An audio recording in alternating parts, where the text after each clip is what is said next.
모든 길은 로마로 통한다라는 말이 있죠.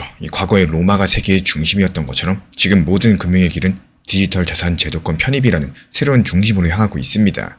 미국 연준의 금리 인하, OCC의 규제 완화, 그리고 XRP ETF라는 투자 상품까지도 서로 다른 길들이 결국에 하나의 거대한 광장에서 만나가고 있다는 거. 그리고 그 광장의 이름은 바로 통합된 미래의 금융이겠습니다. 지금 우리가 보고 있는 건요, 단순하게 금리를 0.25% 내리느냐 마느냐의 싸움이 아닙니다. 통화 정책과 규제, 그리고 디지털 자산들이 한 번에 방향성을 틀고 있는 조금 더 큰 판의 이야기를 말씀을 드릴 거예요.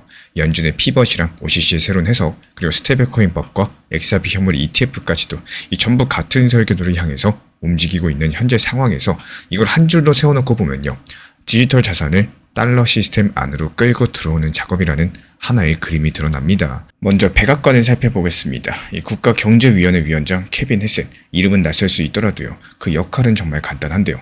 트럼프 2기 행정부의 경제 브레인이자 차기 연준의장 후보 1순위로 거론되고 있는 인물입니다. 이 사람이 요즘에 인터뷰마다 뭐라고 하냐? 지금 경제 데이터면은 금리는 더 내릴 수 있다. 그리고 실제로 그럴 가능성이 크다라는 단순 코멘트가 아니라 시장 측면에서는 이게 앞으로 연준이 나갈 방향이구나, 이렇게 받아들일 수 있는 발언입니다. 그리고 CME 패드워치인데요. 12월달 FOMC에서 25bp 금리 인하가 이루어질 확률 이미 80%를 넘어가지고 90% 가까이로 찍혀 있습니다. 이 말은 이미 시장은 이렇게 생각을 하고 있다는 거겠죠. 금리 인하냐 동결이냐, 이 싸움은 이미 끝났다라는 거고, 앞으로 얼마나 더 금리 인하를 할 건지 이 톤이 문제라는 거. 그리고 다음으로 규제입니다. 미국 통화감독청 OCC에서 해석서 1188호라는 문서를 내놨는데요. 내용을 아주 쉽게 줄여보자면은 현재 은행이 일정 조건만 지키면은 크립토를 리스크 없이 중개해도 된다는 허가입니다. 이 한 줄이 현재 은행 입장에서는 게임의 규칙이 바뀐 거랑 비슷하다라고 볼 수가 있는데요. 그렇다면 여기서 왜 3% 물가에서 금리를 내리려고 할까요? 먼저 거시경제부터 짚고 가셔야 됩니다. 지금 미국 물가가 대략 3% 언저리 정도인데 연준이 공식적으로 말하는 목표가 2% 근처죠. 숫자만 놓고 봤을 때 아직도 높다, 조금만 더 버텨야 된다, 이런 말이 나올 수가 있습니다. 근데 문제는 반대편 축입니다. 실업률이 4.4%까지 상승했고, 고용지표들을 보면은 뜨거운 노동시장이라는 표현은 이제는 더 이상 쓰기 어려운 단계로 들어가고 있다는 거. 채용 공고가 줄어들고 있고요. 해고 숫자는 서서히 늘어나는 그림에서 미국 연준 입장에서는 이게 더 민감한 신호겠습니다. 그러면 여기서 선택지가 두 개로 나뉘어요. 먼저 한 개는 그래도 물가 2% 채울 때까지 버틴다. 실업률 조금 더 오르는 거는 감수하겠다. 또 다른 하나는요, 이 3%대 물가 정도는 어느 정도 용인을 하면서 고용이 무너지기 전에 선제적으로 금리를 내리자. 트럼프 2기랑 케빈 헤셋의 철학은 두 번째에 가깝다는 겁니다. 이 사람들은 지금의 경제를 인공지능 인프라 투자로 리셋하는 구간으로 바라보고 있는데, 데이터 센터나 반도체, 전력망, 네트워크, 이게 전부 다 이자 비용과 직결되는 영역이에요. 금리가 너무 오래 높으면은 이쪽 투자가 꺾일 수밖에 없는 거고, 성장 스토리 자체가 흔들릴 수밖에 없습니다. 그래서 나온 게 이 보험성 인하라는 거고, 한 번 0.25% 내리면서 앞으로 더 내릴 수도 있고, 혹은 아닐 수도 있다, 이 데이터 보면서 갈 거다라는 톤을 섞는 거죠. 즉 인플레이션 전쟁이 완전히 끝났다는 선언이 아니라 고용이 먼저 깨지는 것은 맞겠다라는 이 방향 전환 정도로만 이해하시는 게 맞겠습니다. 그리고 여기서 일본이 끼어듭니다. 일본은행 BOJ는요, 12월달 회의에서 기준금리를 한 번 더 올릴 가능성이 큽니다. 엄청 크게 올린다는 얘기가 아니라 0.5에서 0.75 정도, 시장이 예상해온 그 범위인데요. 미국은 내리는 쪽이고 일본은 올리는 쪽. 이렇게 되면은 그동안 싸게 N을 빌려서 달러 자산을 사놓았던 N캐리 트레이드가 영향을 받을 수밖에 없겠죠. 금리 차가 좁혀지면 캐리의 매력이 떨어지기 때문에 만약에 일본이 생각보다 강력하게 빠르게 움직이면 어떤 일이 생기냐? 지난 2024년 여름에 한번 봤던 것처럼 글로벌 레버리지 포지션이 줄줄이 청산되면서 주식, 채권, 코인까지 한 방에 내려찍는 이런 그림이 충분히 나올 수가 있겠습니다. 하지만 지금 컨센서스는 여기까지가 아니라는 겁니다. 일본도 자기 국채시장 붕괴를 감수할 만큼 공격적으로 나오기는 어려운 거고, 그래서 조금씩 올리되 시장이 버틸 수 있는 속도에 맞춰갈 거라는 쪽이 더 우세하다라는 거예요. 그리고 미국은 완만한 인하, 일본은 조심스러운 인상, 유럽은 이미 선제적으로 인하 중에 있고요. 전체 그림으로 보면은 2026년을 향해서 글로벌 유동성은 조금 더 완화 쪽으로 기울어져 있다에 가깝습니다. 다만 중간중간 N캐리 이슈로서 변동성이 한 번씩 세게 출 수 있기 때문에 이 정도로만 봐주시면 될 것 같아요. 이제 규제 쪽으로 넘어가 보겠습니다. 여기가 리플 XRP RLUSD랑 직접 연결되는 부분인데요. 이 OCC 해석서 1188호의 핵심은 리스크 리스 프린서퍼라는 개념입니다. 이 말이 조금 복잡한데요. 구조는 의외로 간단합니다. 한 고객이 XRP를 사고 싶어 해요. 또 다른 고객은 XRP를 팔고 싶어 합니다. 은행이 그 가운데서 A한테 XRP를 팔고 동시에 B한테 XRP를 삽니다. 장부상으로 봤을 때 은행이 XRP를 잠깐 가진 것처럼 보이지만요. 실제로는 매수랑 매도가 거의 동시에 일어나기 때문에 가격 변동 리스크가 거의 없습니다. OCC는 이런 구조를 은행업의 정상적인 연장선으로 보겠다라고 선언을 했다라는 거. 여기서 중요한 건 이겁니다. 이 재고를 떠안지 않는 조건으로서 크립토 브로커 역할을 해도 된다. 그러면 리플 ODL을 떠올려 볼까요? 이 송금은행이 자국 통화를 팔고 그 돈으로 리플의 XRP를 삽니다. 그리고 그 XRP가 몇 초 안에 상대국으로 넘어가서 그쪽 거래소에서 현지통화로 바뀝니다. 중간에 XRP를 길게 들고 있는 주체는 없습니다. 사고, 보내고, 팔고 이게 거의 한 방에 일어난다라는 거. 구조적으로 봤을 때 이거는 국경을 넘어가는 리스크레스 프린서퍼에 가깝습니다. 은행이 XRP를 재고로 들고 버티는 게 아니라요. 유동성이 진행하는 통로를 열어주는 역할을 하는 거예요. 이제부터 퍼즐이 맞아 들어가겠죠. 예전에 은행들이 XRP 기반 솔루션을 쓰려면은 가격 변동 리스크랑 바젤 규제에 따른 자본 부담들 때문에 머뭇거렸습니다. 그런데 지금은 어떤가요? 재고를 떠안지 않은 형태라면은 이거는 규제 범위 안에서 할 수 있다는 공식적인 해석이 나온다라는 거. 즉 1188호는 간접적으로 ODL 모델의 법적 뒷배를 마련해준 셈인 거고 XRP라는 이름을 굳이 쓰지 않더라도 이 구조가 그대로 겹치게 된다는 거예요. 그리고 이제 스테이블 코인 이야기로 넘어가 볼까요? 이 지니어스 액트, 이 법을 한 줄로 요약하면 이렇습니다. 이 지급 결제용 스테이블 코인은 인가된 은행이나 신탁회사만 발행해라. 과거에는 테더나 서클처럼 민간 회사가 규제 틀 바깥에서 스테이블 코인을 찍어내고 또 나중에 규제가 뒤따라가는 형식이었다면요. 이제는 애초에 은행 라이선스부터 깔고 시작하자. 이렇게 바뀐 겁니다. 그리고 이런 틀 안에서 RLUSD를 보면은 훨씬 더 선명해지겠죠. RLUSD는 리플이 내놓은 달러 연동 스테이블 코인입니다.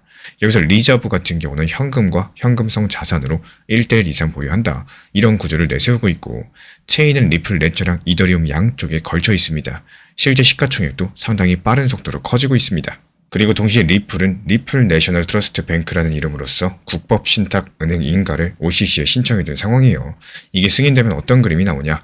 RLUSD는 은행이 발행한 규제된 디지털 달러가 됩니다. 여기서 준비금은 연준 계좌 같은 이 제도권 시스템 안에서 직접 관리가 가능하고요. 그리고 ODL에서는 XRP가 유동성을 다리처럼 연결하면서 RLUSD가 최종 정산 수단을 맞는 구조가 완성이 되어 줄 겁니다. 한쪽에선 지니어스 액트로서 스테이블코인 발행자를 규제하면서 또 다른 한쪽에서는 OCC 1188호로서 은행의 크립토 중개를 허용하고 그 사이에서 리플은 XRP랑 RLUSD를 묶어가지고 규제된 결제 인프라 포지션을 노리는 셈이라는 거. 그렇다면 XRP는 속도랑 브릿지, RLUSD는 안정과 정산, 그리고 지니어스 액트랑 OCC는 이 둘을 미국 시스템 안에 고정시키는 법적인 프레임이 완성이 된다는 거예요. 그리고 여기서 마지막 배관이 자본시장입니다. 지금 미국에는 여러 개의 현물 XRP ETF가 상장돼 있고요. 최근 들어서 연속 순유입이라는 표현이 나올 정도로 꾸준하게 돈이 들어오고 있죠. 퇴직연금, 자산운용사, 개인 투자자까지도 이 기존의 증권 계좌에서 XRP에 접근하는 길이 열린 상태라는 거. 그중에서 21 쉐어즈의 TOXI 같은 ETF는요. 구조적으로도 상당히 상징성이 큽니다. 여기서 투자자는 현금만 넣어요. 실제 XRP를 사고 보관하는 것은 따로 지정된 수탁기관이 담당을 할 겁니다. 이 말인즉슨 미국의 월가 브로커들은 XRP를 직접 만지는 리스크를 피하면서도 이 수수료랑 상품 라인업 측면에서는 크립토 시장에 참여할 수 있다는 뜻이겠죠. 이렇게 되면 XRP는 세 방향에서 동시에 제도권과 연결이 될 겁니다. 연준과 통화정책 쪽에서는 유동성이 완화될수록 ETF로 들어갈 수 있는 돈의 풀 자체가 커질 거고 규제 쪽에서는 OCC 1188호랑 지니어스 액트가 은행과 스테이블코인 쪽 배관을 열어줍니다. 이 자본시장 쪽에서는요. ETF라는 껍데기가 전통 자금과 XRP를 연결해줍니다. 결국에 은행, ETF, 스테이블코인, 그리고 XRP까지 이 네 가지 축이 하나의 설계도 안에서 제자리를 찾아가고 있는 중이라는 거. 그렇다면 이제부터 남은 건 바로 이겁니다. 그래서 앞으로 무엇을 봐야 되냐? 여기서 굳이 숫자별 타점이나 매도 얘기를 할 필요가 없다라는 거예요.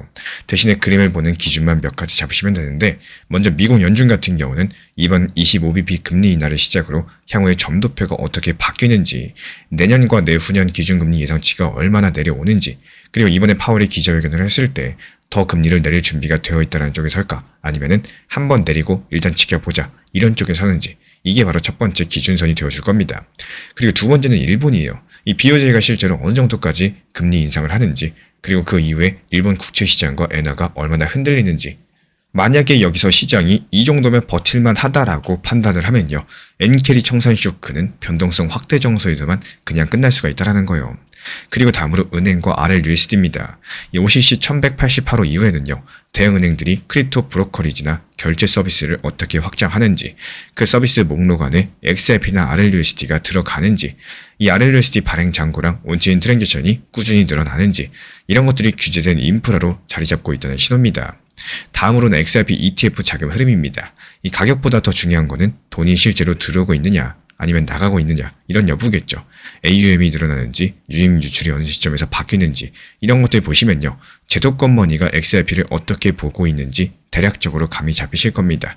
이 네 가지 정도만 꾸준히 보시더라도 뉴스가 아무리 쏟아져도 이게 구조를 강화하는 뉴스인가 아니면 그냥 단기 소음인가 훨씬 더 차분하게 구분하실 수 있을 겁니다. 2025년 12월 우리가 서 있는 지점은 그냥 연말 FOMC 한 번 더 하는 시기 정도가 아닙니다. 이 캐비넷의 발언들, 연준의 피벗, 지니어스 액트랑 OCC 1188호, XRP ETF까지도 이 겉으로 분리된 뉴스처럼 보이지만 방향성은 한 가지예요.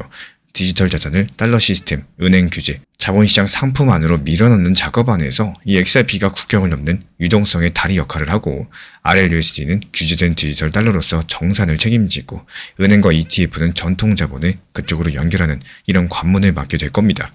금리랑 규제, 상품 이 세 가지 축이 같은 설계도를 향해서 돌아가고 있기 때문에 현재 시장의 이슈들로서 이게 가격을 몇 % 올릴까만 보지 마시고 이 설계도를 더 단단하게 만드는 조각인가 아니면 방향을 바꾸는 조각인가 여기를 같이 보시면 좋겠습니다. 그게 구조를 보는 투자고요. 또 그리고 심리를 지키는데 훨씬 더 도움이 되어줄 거예요.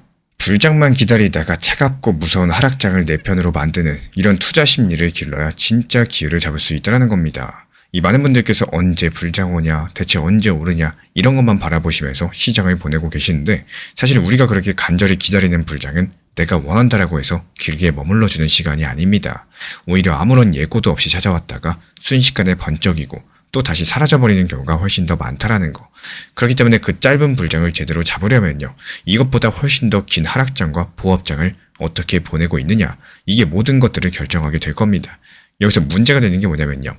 하락장이 오면 대부분의 사람들이 두려움부터 느끼고 이제 다 끝난 건가라는 생각에 서둘러 매도해버리거나 아니면 공포에 흔들려서 스스로 시장에서 멀어지게 된다는 거예요. 그렇게 되면 막상 다시 상승의 기운이 돌아올 때는 이미 다 팔아버린 상태거나 뒤늦게 뛰어들어가지고 너무 높은 평단으로 시작할 수밖에 없는 상황에 놓이게 됩니다.